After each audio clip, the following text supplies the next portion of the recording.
স্মরণসভার budget নিয়ে কিছু কথা উঠেছে বা সোশ্যাল মিডিয়া সমালোচনা হচ্ছে আমরা দেখতে পাচ্ছি, কিন্তু এটা আসলে একটু বিভ্রান্তি হয়েছে। এখানে 5 কোটি টাকা বলা হয়েছে যে এটার জন্য অনুমোদন দেওয়া হয়েছে, নট যে 5 কোটি টাকাই খরচ হবে এই প্রোগ্রামে। 5 কোটি টাকার মধ্যে খরচ করতে বলা হয়েছে।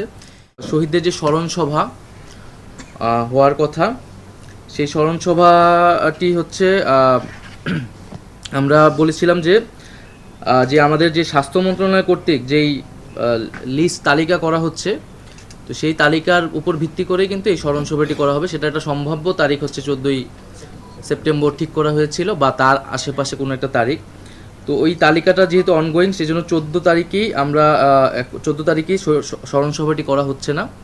মূলত তালিকাটি আরও চূড়ান্ত হলে এই তালিকার উপর ভিত্তি করে আমরা শহীদদের স্মরণসভাটি আয়োজন করব। এবং এখন পর্যন্ত আমাদের কাছে 728 জনের শহীদের একটা তালিকা এসেছে স্বাস্থ্য মন্ত্রণালয় কর্তৃক আজকে পর্যন্ত, এবং তাদেরকে ভেরিফাই করা হচ্ছে, মানে তাদের অ্যাড্রেস খুঁজে তাদের পরিবারের সাথে যোগাযোগ করা হচ্ছে। আর হচ্ছে 20,263 জন হচ্ছে আহত এই স্বাস্থ্য মন্ত্রণালয়ের তালিকা অনুযায়ী। আরও বেসরকারি বিভিন্ন উৎস অনুসারে আমরা কিন্তু আমি এর আগেও বলেছি 800-র মতো একটা তালিকা আর কি আমাদের সাথে আছে, সেগুলো এখন জাস্ট ভেরিফাই করা হচ্ছে।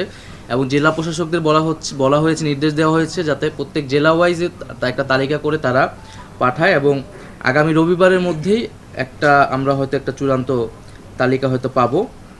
আর শহীদ স্মরণসভার বাজেট নিয়ে কিছু কথা উঠেছে বা সোশ্যাল মিডিয়া সমালোচনা হচ্ছে আমরা দেখতে পাচ্ছি, কিন্তু এটা আসলে একটু বিভ্রান্তি হয়েছে।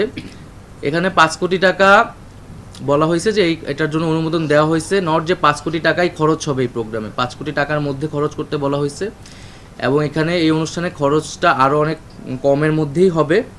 এবং এখানে সিংহভাগ খরচটা মূলত যে 64 জেলা থেকে পরিবারের সদস্যদের নিয়ে আসা ঢাকায়, এবং যারা দূরে তাদেরকে আগের রাতে নিয়ে আসে একটা থাকার ব্যবস্থা, মূলত এই কাজে সিংহভাগ খরচটা কিন্তু এই কাজে যাবে। এখানে কোনো ধরনের সাজসজ্জা বা অতিরিক্ত কোনো খরচের আসলে ব্যবস্থা নেই। আর এটা একটা রাষ্ট্রীয় প্রোগ্রাম, আমরা চেয়েছিলাম যে সকল শহীদ পরিবারদের একত্রিত করা এবং তাদের থেকে আরও ইনফরমেশন আসলে আমাদের নেওয়ার আছে, এবং একটা রাষ্ট্রীয় সম্মাননা দেওয়া। তো সেটি খুব দ্রুত সময়ের মধ্যেই আসলে হবে এই তালিকাটি নিশ্চিত হওয়ার মাধ্যমে।